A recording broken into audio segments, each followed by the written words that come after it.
का चल जाए एक भजन हो अपने भगवान का भजन हो का हो तैयारी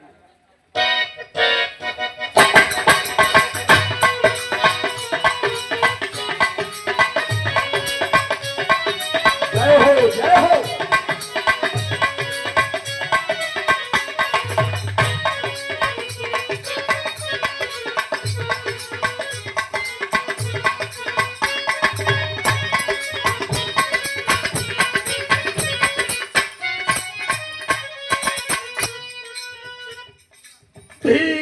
मेरे भगवान तुम्हीं हो, क्योंकि जब आप आए तब हमें पीएमएलए डॉक्टर इंजीनियर IAS प्रधान प्रमुख तब हम बन पाए। लेकिन हमारी दुर्भाग्य है कि हम आपको समझ नहीं पाए। वोट की राइट तो आपने दिया, चुनाव में लड़ने का अधिकार तो आपने दिया और अपने लोगों को वोट की राइट दे दिया। हमारे लोगों ने वोट दे करके हमें MP MLA बना दिया। लेकिन हमारी दुर्भाग्य थी कि हम माता मैया और विंध्याचल के दरबार में जाकर के हम कह रहे हैं कि मैया तू ही वोट खेल तो हम विधायक। बीमारी की जड़ यही है, ना हमारे लोग सत्य समझ पाए, अगर समझ पाए तो अपने लोगों को बता भी नहीं पाए। इसलिए लाइन मेरी कह रही है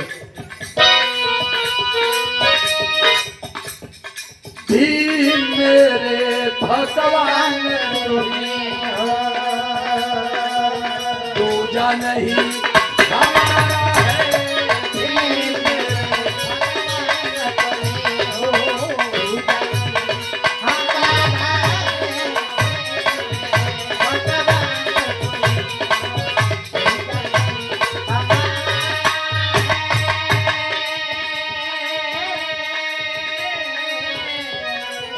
डूब रही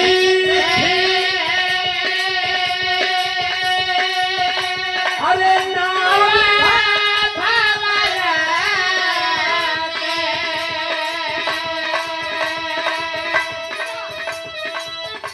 आकर पानी उतारा है।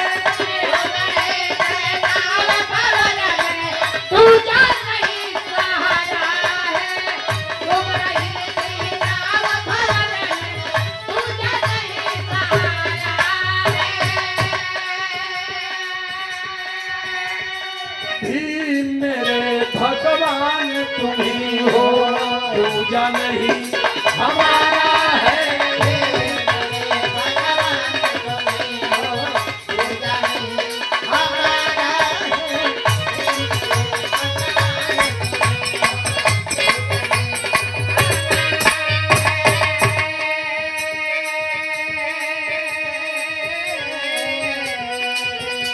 और 1950 के पहले किसी के पास उसके नाम से एक बिस्वा जमीन नहीं थी। बाबा साहब अम्बेडकर ने संविधान के अधिकार 49-50 में संपत्ति का अधिकार दिया। इस देश में सबके पास जमीन हो गई, लेकिन जिसको जमीन हो गई उस आर्टिकल को चौधरी चरण सिंह जी ने प्रयोग करके 52 में रातों रात उन्होंने घोषणा किया, जो जितनी जमीन जोत रहा है उतनी जमीन का भूजन दर्ज करो।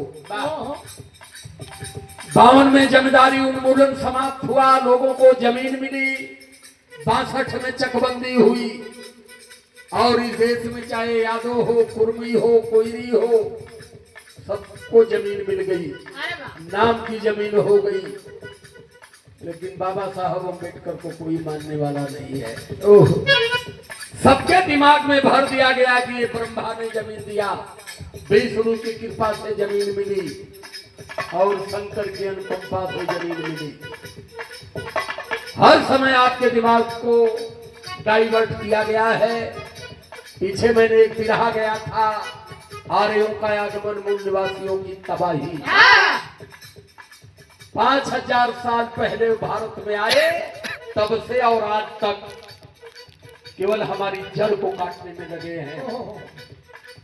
इसी बात को महामनामा निवर कांसी राम साहब ने कहा था, 100 किलो दूध में 2 रुपए का नींबू निचोड़ दोगे, न वो खाने लायक रह जाएगा, न वो मिठाई बनाने लायक रह जाएगा, उसे नाली में बहाना पड़ेगा। अरे वाह, कांसी राम साहब का ये तर्क था।